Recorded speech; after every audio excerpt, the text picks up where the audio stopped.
Hey everyone, I hope you're all doing well. This time we are going to be talking about Grizzly Man. This is the latest visual novel from LCB Studios, and it is really awesome. Since this is a visual novel, the story really is the star of the show here. And it's pretty good. It sets up a few things that I hope get expanded upon in the other games that they have planned. They've done this before with the previous trilogy of visual novels they did, so hopefully there will be some reoccurring characters and some of the plot points from this game that don't really go anywhere, maybe they get wrapped up in the future games. Grizzly Man takes a lot of inspiration from 1980s horror movies, specifically the slasher movies. And like many horror films, the story starts off with the characters for the Grizzly Man to kill. They're just pretty much dead meat. It's very, very odd. We get this long build-up for our first character, Claudia, and we learn a little bit about her and a little bit about the two people that she's hanging out with in Alaska. Then the Grizzly Man shows up and he murders both of those people, and Claudia basically runs off. She's our first narrator, and she can either get away or you can let her die. I think you can let her die, but I was able to keep her alive. There are a few characters in this where you can keep them alive, and so it's a little bit like Until Dawn in that way. Here's a quick rundown of our cast of characters. We have the Grizzly Man, he's the killer. Claudia, who's our first narrator, she's a college student from Argentina. She's hiking in Alaska, and apparently she had a threesome with Mike and Ava, so that's kind of fun. Mike and Ava are our first two victims of the Grizzly Man. They don't really matter. Then you have Robert, he's our second narrator, and he's kind of a bit of a mystery. He's working as a tour guide, and he's got amnesia. He may or may not be one of the Men in Black. They were originally introduced in the Mothmen 1966. They didn't really do too much, and now they're kind of back here with two other characters that I'll get into in a minute. To round out the cast of characters, we have Abigail. She is some lady who is helping Robert. We don't really learn too much about her. Then we have Ethan and Leo. They are our college bros, also stoners, and Leo may be in love with Ethan. We don't really know, but don't worry about it. We then have Hannah. She's a documentary filmmaker. She can die, but you can also keep her alive, so that's kind of cool. Then you have Johan. He's a painter. Again, you can keep him alive or he can die. He's kind of a pretentious person. At least that's my impression of it, so yeah, I let him die in this. The puzzle that he was doing, I was just not feeling, so I just kind of let him die to move on. The last two characters kind of point back to what I was talking about earlier. They are the interviewer and the whistleblower.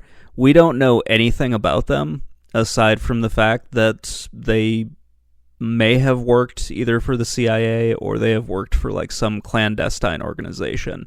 And the interviewer is just listening to the whistleblower as he tells us about the Men in Black, missing in action, and also missing in control, or something like that. He talks about a few acronyms. They pop up every once in a while just to drop some exposition on us. They don't really do a whole lot. They kind of set some things up, like how the Grizzly Man might have been involved with the MKUltra program, how there are secret labs in Alaska, that sort of thing. And then they're kind of gone, and we go into the end of this, where it just kind of sets things up for a sequel, which is pretty awesome. There isn't too much to really talk about with the gameplay. You're making dialogue choices, there are some pretty simple puzzles to solve, and then some quick-time events to go through. It is really what you should expect from a game like this. You're supposed to really just focus on the story and just the things that you want to do in your playthrough. The visuals can cause problems at times with the QuickTime events. Also, you don't always have instructions on what you need to do. This can be a little frustrating at times, but it really isn't too bad. It usually just took me one or two attempts in order to figure out what the game expected me to do, and then after that it was pretty easy. The game gives you the option to retry some of the puzzles until you get them right. This is great because sometimes, like, I would stumble across one puzzle and have no idea what the game expected me to do, and then it was just over and my character would be dead, so I had to restart. And yeah, just having that option to just have infinite continues like that, it helps out an awful lot. It didn't happen too much, but you have times where you need to select dialogue in the right order, and if you don't do that, then your character dies, so having that option to just restart is great. Like the other games in this Pixel Pulp series, there's a card game in this. It's a version of Solitaire called Slasher Solitaire, which is rather fitting for a game like this, and it's overly confusing. It really doesn't need to be here, and you don't need to do it. You can just skip it and move on. But, why not? I figured I'd try it. I don't like it at all. It's just way too confusing. I didn't really find it all that fun. I tried it twice and then just decided to move on to the next thing, because the instructions were not helping me out very much, and I didn't feel like wasting more than what I actually did on it. Maybe you want to try it, maybe you don't. It's not essential to the game, so yeah, it's fun that it's there, but it doesn't really need to be there. Overall, the puzzles are pretty easy to figure out. The quick time events aren't too hard. One thing that was messing with me a little bit was just using the right controls. I was trying to do use the mouse for all of this, and that just was not what I should have been doing. So instead I just started pressing the enter button, and that got me through a few of them pretty well, or at least a lot easier than what I was doing with the mouse. Then you come to the spots where you need to select the dialogue in the right order. That wasn't all that hard to figure out. You can just trial and error through all of it. So yeah, that's fairly easy to do. The game's pretty short. I think I did it once I cut out all the time from me taking notes on the game. I finished it in about 2 hours or so. So yeah, it's not too long, and it's pretty good. Grizzly Man is a gorgeous looking game. I love the pixel art in this.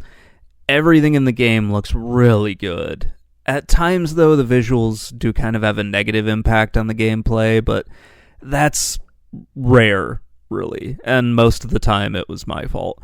But everything else in this game looks great.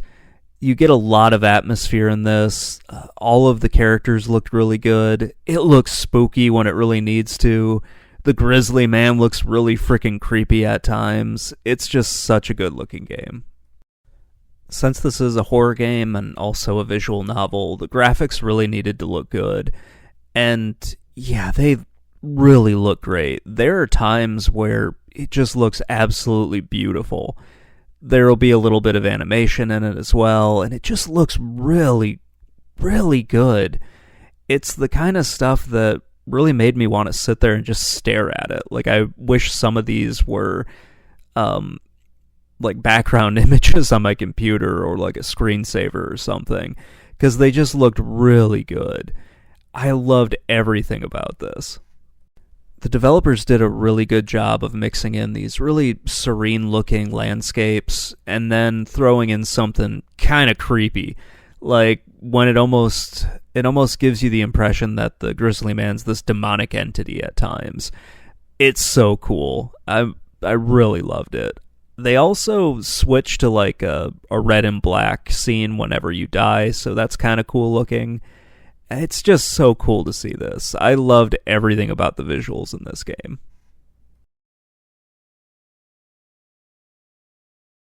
I really liked this game a lot. The story was awesome. There were a few minor problems with it, but yeah, it's not a huge deal. We don't learn a whole lot about the interviewer and the whistleblowers, and some of the survivors that I was able to save, they aren't really mentioned ever again. So yeah, a few questions were left unanswered from the story, but overall, it's really good, and it has like that open ending where you could see a sequel as well. So it's kind of cool. Hopefully in some of the other games that they put out, this will get like wrapped up, or maybe some more information will be given to us. That would be wonderful. But Grizzly Man is a great visual novel, and it's just it's so awesome. I wish it was a little bit longer. Anyway, that's going to wrap things up. Let me know what you think in the comments below, and I will talk to you all later. Bye.